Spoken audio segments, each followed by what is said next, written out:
दजाल एक ऐसा नाम जिसके बारे में इंसान सदियों से सोच रहा है। दुनिया भर में इसके बारे में बेशुमार कहानियां और नजरियात मौजूद है, लेकिन एक हदीस है जो हमें दज्जाल की कैद के जगह के बारे में चंद हैरानकुन अशार देती है। ये वाक़या सही मुस्लिम की रिवायत में आता है। हजरत फातिमा बिनते कैश बयान करते हैं कि एक दिन रसूलुल्लाह सल्लल्लाहु अलैहि वसल्लम ने सब लोगों को जमा किया और फरमाया, तमीम दारी ने एक बात बताई है जो मेरी कही हुई बात की तस्दीक करती है। आपको बताता चले कि तमीम दारी एक सहाबी थे। तमीम दारी फरमाते हैं, मैं और मेरे चंद साथी एक जहाज पर सवार हुए।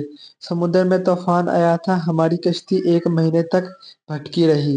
आखिरकार हम एक पुरस्कार जजीरे पर जा पहुंचे। हम छोटी कश्तियों में इस जजीरे पर उतरे। वहां हमारी मुलाकात एक अजीब मखलूक से हुई। वो काली बालों से बड़ी और इतने घने कि इसका चेहरा पहचानना मुश्किल था। हमने पूछा, तुम कौन हो? इसने कहा, मुझे छोड़ो, आगे इस इमारत में एक शख्स है जो तुम्हारा इंतजार कर रहा है। तमीमदारी कहते हैं कि हम इस इमारत में दाखिल हुए। वहां एक शख्स जंजीरों में जकड़ा हुआ था। इसने हमसे 3 सवाल किए। पहला सवाल, बेसान की खजूर के बागों का क्या हाल है? क्या अब भी इसमें फल लगता है?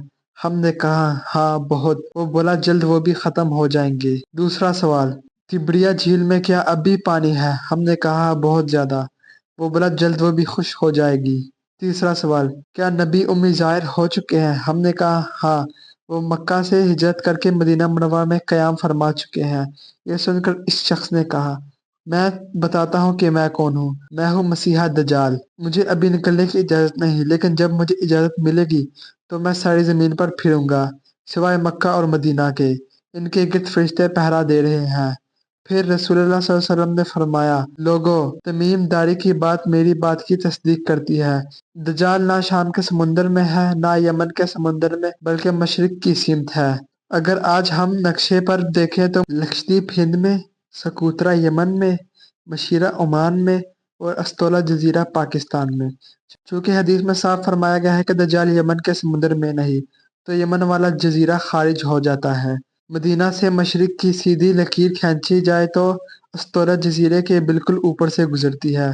कुछ लोग का ख्याल है कि शायद यही वो पुरस्कार जजीरा है जहाँ दज्जाल कैद है, लेकिन याद रखें, ये सिर्फ एक कयास है, क्योंकि हदीस में किसी मखसूस जजीरे का नाम जिक्र नहीं किया गया। तो हकीकत तो ये है कि रसूलुल्लाह सल्लल्लाहु अलैहि वसल्लम ने सिर्फ इतना फरमाया, दज्जाल मशरिक की तरफ है, और दज्जाल कहाँ है इसका सही इल्म सिर्फ अल्लाह ताला को है। अगर आप दज्जाल, आखिरी ज़माने और क़यामत की निशानी पर मज़ीद तहकीक जानना चाहते हैं तो इस वीडियो को शेयर करें ताकि इल्म फैले और ईमान मजबूत हो।